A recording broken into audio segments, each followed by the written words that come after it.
Bismillahirrahmanirrahim. Assalamualaikum warahmatullahi wabarakatuh. Selamat pagi dan salam sejahtera untuk kita semua. Semoga selalu dalam lindungan Tuhan Yang Maha Esa. Amin. Perkenalkan, nama saya Muhammad Hidayat Cakrawijaya.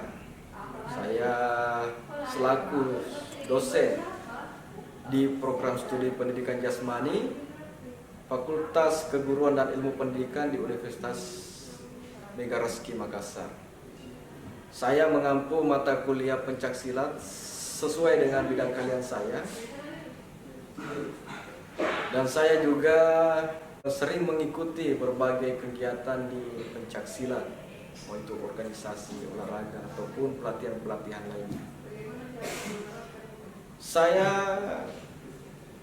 mengambil S1 pada tahun 2005 di Fakultas Ilmu Keolahragaan Universitas Negeri Makassar dan melanjutkan studi pada tahun 2012 di Universitas Negeri Jakarta di program Pasca Sarjana Pendidikan Olahraga. Kenapa saya mengambil pencaksilat dalam perkuliahan? Yang pertama karena itu adalah basic saya. Saya adalah atlet dulu, mulai saat sekolah, SD, SMP, SMA, dan bahkan di perkuliahan. Saya juga masuk dalam organisasi pencaksilat di Makassar, dan saya juga sering mengikuti pelatihan pencaksilat. Selanjutnya, proses pembelajaran atau bentuk pembelajaran yang saya siapkan yaitu mulai dari RPS, menyiapkan RPS, bahan ajar, PowerPoint tentang pendidikan pencaksilat. Selanjutnya, capaian pembelajaran dalam pembelajaran saya yaitu mahasiswa bisa mengetahui pengertian pencaksilat, sejarah pendidikan pencaksilat, perkembangan pencaksilat di Indonesia dan di dunia, dan nilai-nilai moral yang ditanamkan dalam pencaksilat. Bentuk penilaiannya nanti saya akan sajikan di PowerPoint saya. Sekian, kita lanjut ke PowerPoint. Terima kasih. Assalamualaikum warahmatullahi wabarakatuh.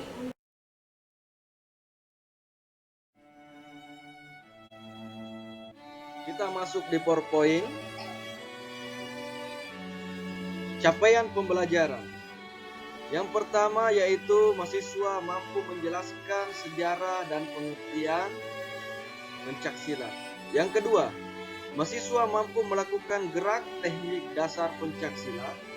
Yang ketiga, mahasiswa mampu menganalisa materi dan juga gerak teknik dan jurus pencaksilat.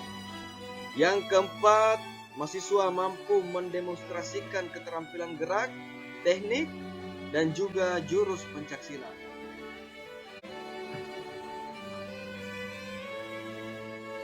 Materi pembelajaran pencaksilat yang saya terapkan di RPS saya, yang pertama yaitu sejarah dan pengertian pencaksilat. Yang kedua, perkembangan pencaksilat di tanah Melayu dan dunia. Yang ketiga, perkembangan pencaksilat di tanah air Indonesia. Yang keempat, nilai-nilai pencaksilat dan juga masuk norma-norma yang ada di dalamnya. Yang kelima, sikap hormat dan duduk dalam pencaksilat. Yang keenam yaitu sikap pasang pencaksilat. Yang ketujuh, pola langkah pencaksilat. Yang kedelapan, kuda-kuda dalam pencaksilat. Yang kesembilan, belaan dalam pencaksilat berupa tangkisan. Dilanjutkan yang ke-10, hindaran dalam pencaksilat. Yang ke-11 yaitu serangan pencaksilat menggunakan tungkai atas, tungkai bawah, bantingan, dan sapuan. Yang ke-12 yaitu pertandingan atau kategori tanding dalam pencaksilat. Yang terakhir 13 yaitu kategori jurus, tunggal, dan juga beregu. Selanjutnya, referensi pembelajaran yang saya masukkan merujuk pada buku yang paling utama yaitu Dr. John Salubis dengan judul Pencaksilat, edisi ketiga. Referensi pendukung pembelajaran yang pertama buku dari Mulyana, Pendidikan Pencaksilat. Yang kedua buku dari Erwin Setio Kriswanto dengan judul Pencaksilat. Yang ketiga buku Iketut Sudiana dan Nilu Putu Sepyanawati dengan judul buku Keterampilan Dasar Pencaksilat.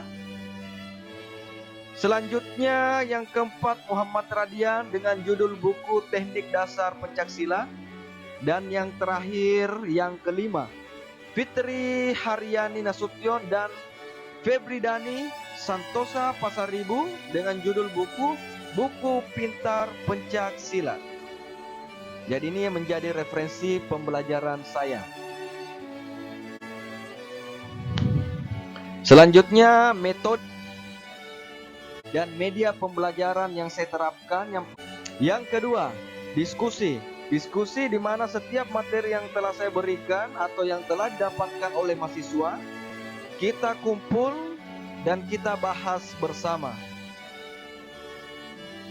Yang berikutnya, yang ketiga, yaitu menggunakan media audio visual di mana saya memperlihatkan video teknik dasar dan juga jurus dalam pencaksilat, lalu kita analisis dan juga kita lihat setiap pola gerakannya. Lalu selanjutnya yang keempat yaitu PowerPoint untuk mempermudah aktivitas atau kegiatan pembelajaran. Yang kelima yaitu praktek teknik gerak di lapangan, teknik gerak dasar dan juga teknik jurus. Yang keenam yaitu peer teaching, di mana saya membagi mahasiswa menjadi kelompok untuk mempermudah dan memperlancar setiap materi atau teknik gerak yang akan saya berikan. Dan yang terakhir discovery learning, di mana mahasiswa diarahkan untuk mencari materi-materi yang akan kita sajikan di minggu berikutnya dan juga minggu-minggu selanjutnya melalui Google, YouTube, video-video dan juga media-media lainnya. Setelah itu kita kaji kembali bersama, kita kumpul dan kaji kembali. Selanjutnya rubrik penilaian berdasarkan dari apa yang diterapkan oleh Universitas Megareski, dilanjutkan ke Fakultas Keguruan dan Ilmu Pendidikan, dan yang harus diterapkan oleh setiap dosen yang ada di prodi program studi pendidikan jasmani, yaitu yang pertama kehadiran dengan poin 10%, yang kedua yaitu tugas dengan poin 10%, yang ketiga ujian tengah semester atau UTS yang biasa kita sebut mid semester 30%, yang terakhir yang keempat yaitu ujian akhir semester yang biasa kita sebut dengan UAS atau final 50%. Jadi ini rubrik penilaian yang telah ditetapkan oleh Universitas Megareski.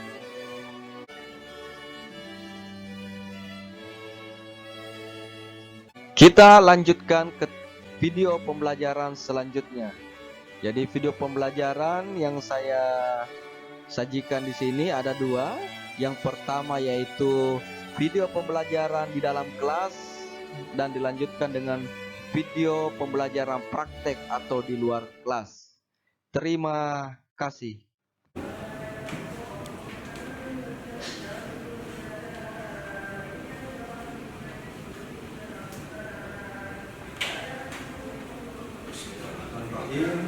Assalamualaikum warahmatullahi wabarakatuh. Waalaikumsalam warahmatullahi wabarakatuh. Selamat pagi. Salam sejahtera untuk kita semua. Pagi, Pak. Sebelum kita masuk ke materi, kita menundukkan kepala sejenak untuk berdoa. Mudah-mudahan kegiatan aktivitas kita bisa mendapatkan berkah untuk kita semua. Silakan tundukkan kepala, doa dimulai. Selesai.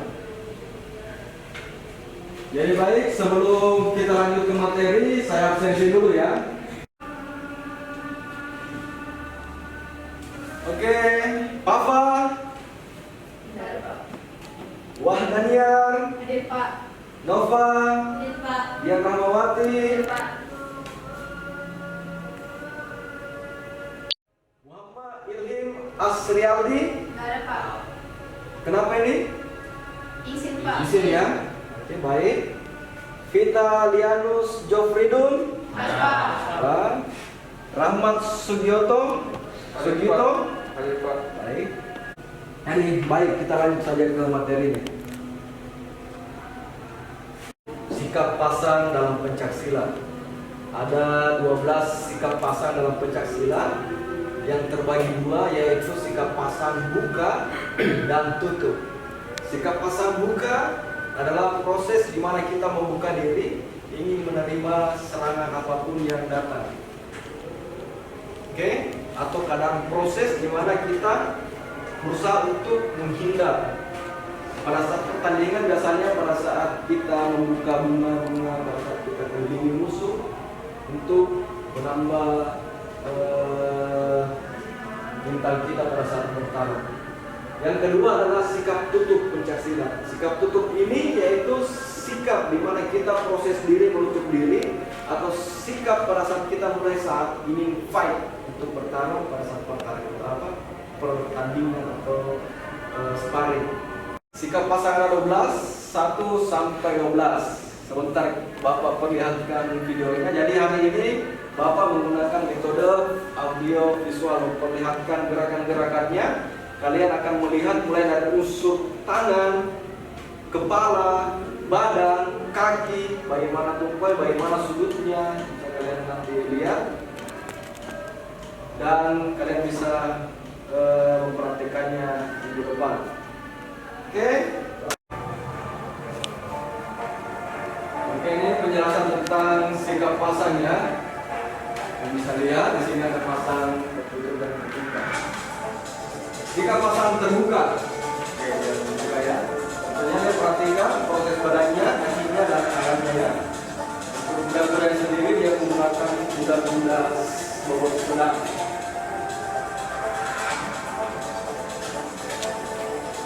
Oke, selanjutnya yang tertutup, sikap pasang tertutup. Menutup diri, siap untuk fight atau bertarung.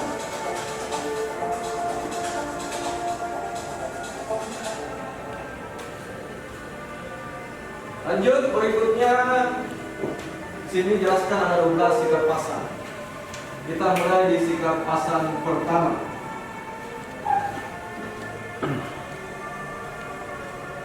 Oke, sikap 1. Dia menggunakan bobot sedang, ringan, dengan kategori bentuk lurus ke depan, kuda-kuda lurus ke depan. Perhatikan tangannya, siapnya, kakinya lurus. Oke, lurus. Sikap pasang 2. Nah, ini kategori masih bobot sedang, lurus, serong ke depan. Mungkin dia agak serong ke depan untuk bentuk kuda-kuda. Tangannya, perhatikan, badannya tegak, pandangan selalu ke depan. Oke, perhatikan bentuk kuda-kudanya, dia kategori sedang dengan kategori menurut bentuk. Berikutnya yang keempat, sikap pasang keempat, perhatikan ya, bentuk tangannya, badannya lurus betul ke depan, kakinya tadi, tangannya, perhatikan kakinya, kakinya.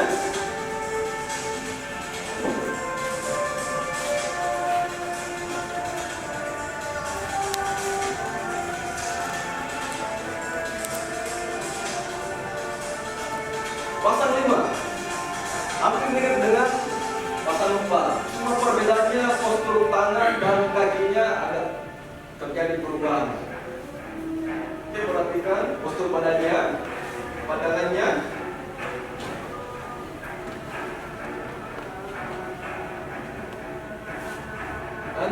6. Menurut bobot dia berat. Bentuk dia adalah kuda-kuda tengah. Oke, kuda-kuda tengah, perhatikan. Terbuka betul kakinya lebar. Dia masuk kategori untuk kuda-kuda tengah. Badannya tegap, pandangannya ke depan. Lanjut sikap pasang 7. Sikap pasang 7. Oke, perhatikan kakinya ya. Proses langkahnya juga perhatikan dia maju, masuk, berbelok. Oke. Posisi tangannya untuk bunganya. Lanjut 8. Kita pasang 8. Perhatikan kakinya. Berbeda dengan yang 7 tadi, kalau 7 dia lari masuk, kalau 8 dia terbuka. Badan agak condong sedikit ke depan karena persiapan untuk step atau melakukan kakuan atau latihan. 11, sikap pasang 11. Kaki lutut menyentuh lantai atau tanah. Pandangan ke depan. Tangannya pulang ke atas. Lanjut ke pasang 12.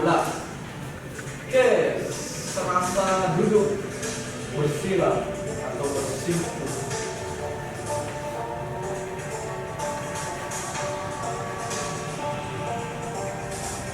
Oke, sekarang kita rangkaikan sikap pasangnya. Mulai dari 1, siap kembali. Lanjut ke 2, perhatikan proses gerakannya. Siap kembali. 3, lanjut, siap kembali. 4, perhatikan ya proses langkahnya.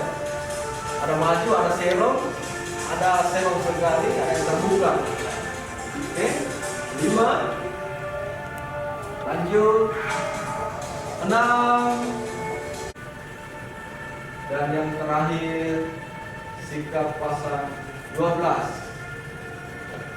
Pasang memperlihatkan proses pelaksanaan sikap pasang. Ada pertanyaan? Izin Pak, bertanya. Oke, silakan. Perkenalkan, nama saya Tommy Bataba, NIM C1D1210022.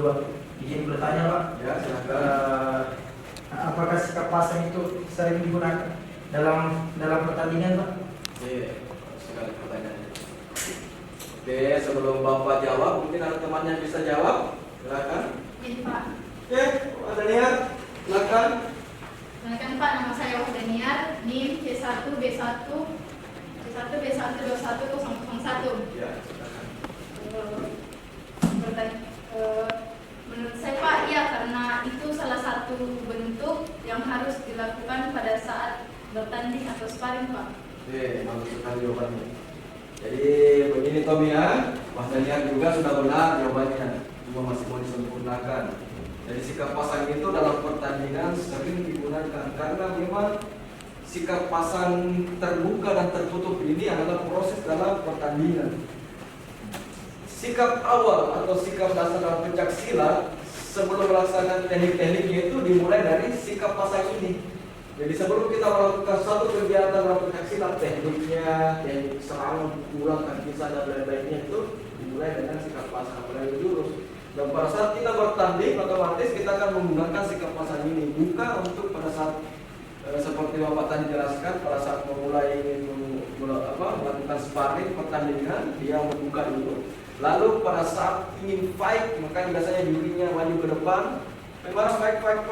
Nah, itu dia sudah tertutup untuk mempertahankan diri atau siap untuk menyerang. Oke? Masih ada yang lain yang bertanya? Silakan. Siapa? Oke.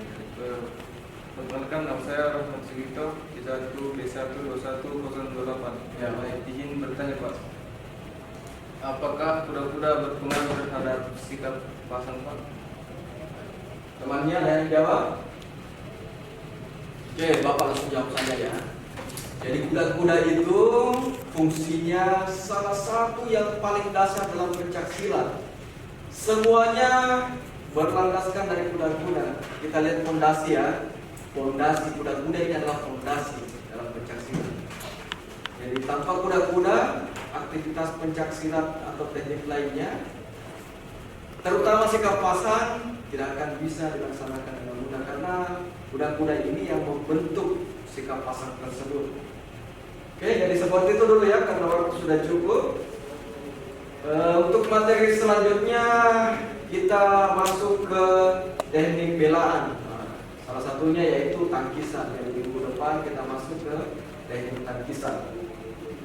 Jadi silakan kalian mencari jenis-jenis teknik tangkisan di YouTube, di Google atau di jurnal-jurnal atau di hal apapun yang mungkin bisa kalian dapatkan, yang bisa kalian cari melalui buku atau hal apapun itu.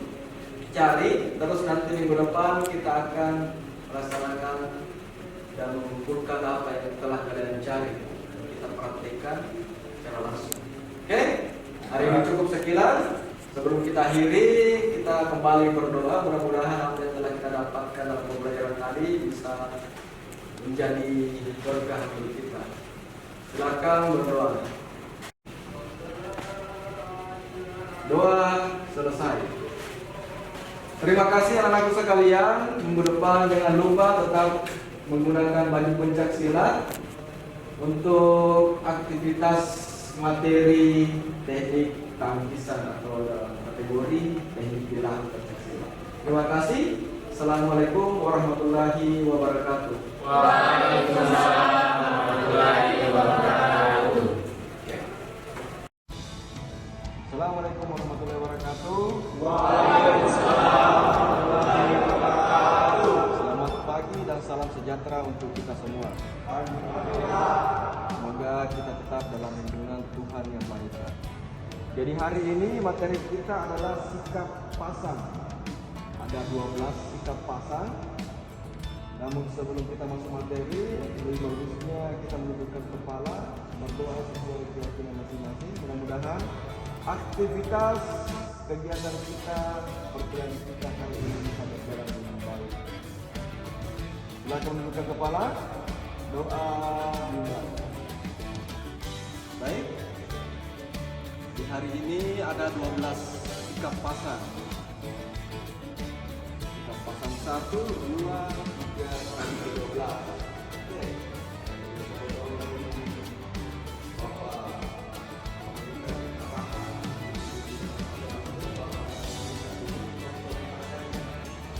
Pertama, sikap pasang 1. Jadi sikap pasang 1 ini adalah sikap duduk atau sikap belakang. Oke, posisi siap. Terus kaki kiri maju ke depan, masuk ke teknik kuda-kuda yang ini. Tangan kita di dada, oke, untuk bertahan. Jangan sampai kita juga ke kanan. Nah, sama kuda-kuda prosesnya beda.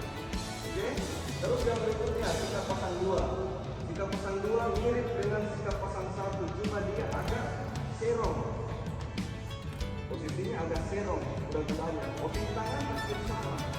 Dia kanan kiri, jatuh dan biasa di sikap perguruan itu berbeda-beda polanya. Tapi kalau ini, oke. Terus sikap pasang 3. Posisinya langsung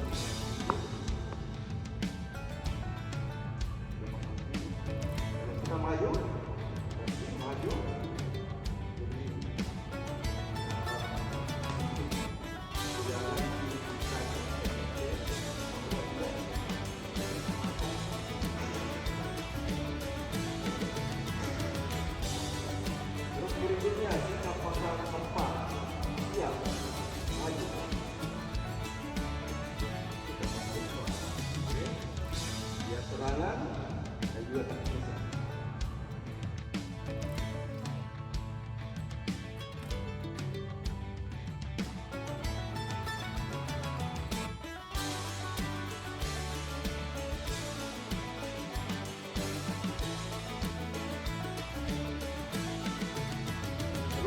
sikap pasang 9 dia masih sedang kuda belakang.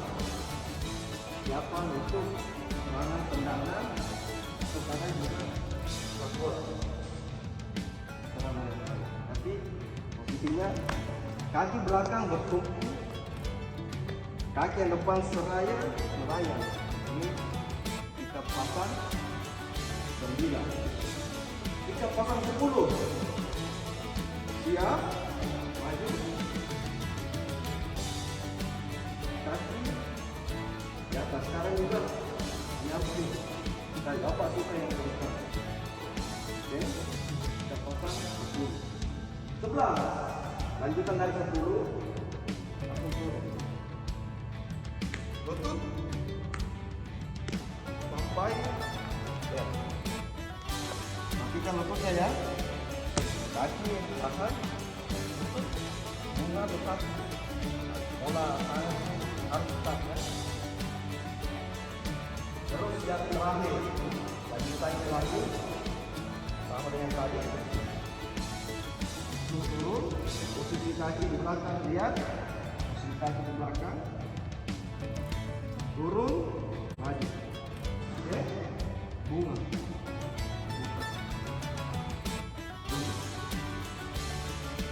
Oke, jadi kita bagi 4 kelompok terbuka.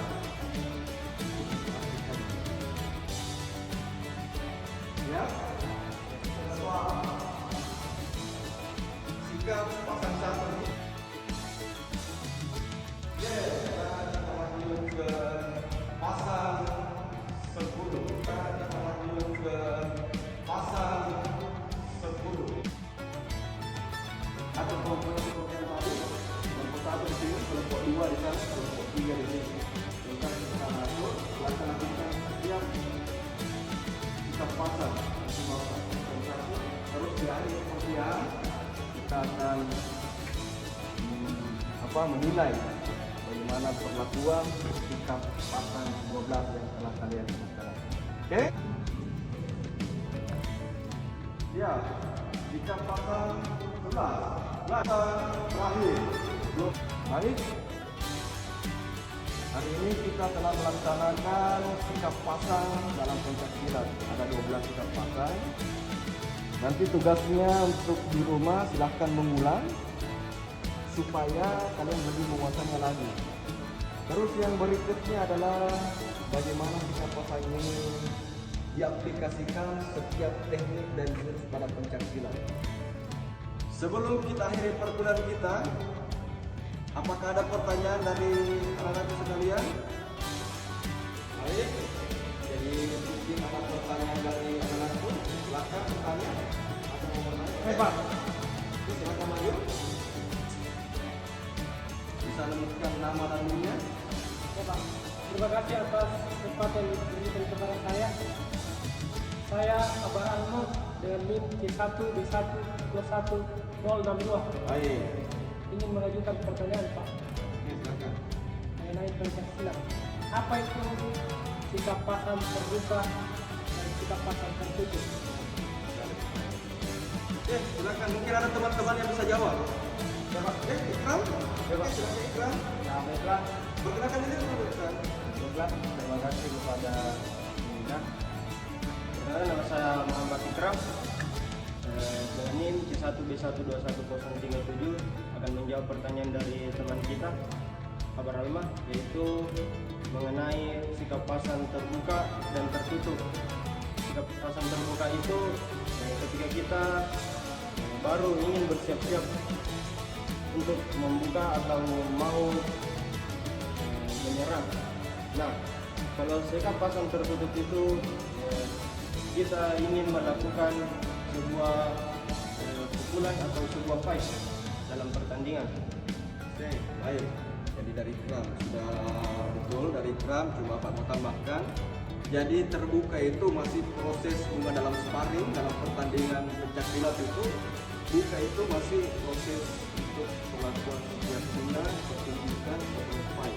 Pas sudah tutup begini, itu sudah siap untuk fight. Makanya setiap wasit pas maju kasih bunga, buka, pas berdekatan fight sudah tutup siap untuk melakukan setiap teknik gerakannya.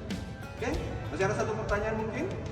Oke, silakan maju ke depan sini. Kabar Alma sudah bisa kembali. Terima kasih Kabar Alma. Dan juga terima kasih jawabannya. Terima kasih. Kenalkan nama saya Sri Juliara. NIM C1G121 255. Yang ingin saya tanyakan yaitu apa tujuan sikap pasang, Pak? Pasang. Oke. Oke, langsung Bapak jawab saja ya. Mungkin ada temannya yang bisa jawab? Oke. Oke, tidak ada ya. Di Bapak yang langsung jawab. Jadi sikap pasang itu tujuannya untuk mempermudah atau awal dari permulaan suatu teknik gerakan, baik itu teknik dasar, teknik jurus, atau semua sikap bahwa menandakan dia adalah Tuhan. Oke? Itu tujuan ataupun sudah sikap pasang. Oke, terima kasih. Bisa kembali. Oke, saya rasa cukup ya hari ini. Jadi sebelum kita akhiri, kita kembali berdoa. Mudah-mudahan aktivitas kita bisa berjalan dengan bagus untuk hari ini, untuk selanjutnya, dan hari ini materi atau ilmu yang kita terima bisa menjadi rahmat untuk kita tidak hanya dari kita. Baik, silakan berdoa dimulai. Selesai. Terima kasih. Assalamualaikum warahmatullahi wabarakatuh. Waalaikumsalam warahmatullahi wabarakatuh.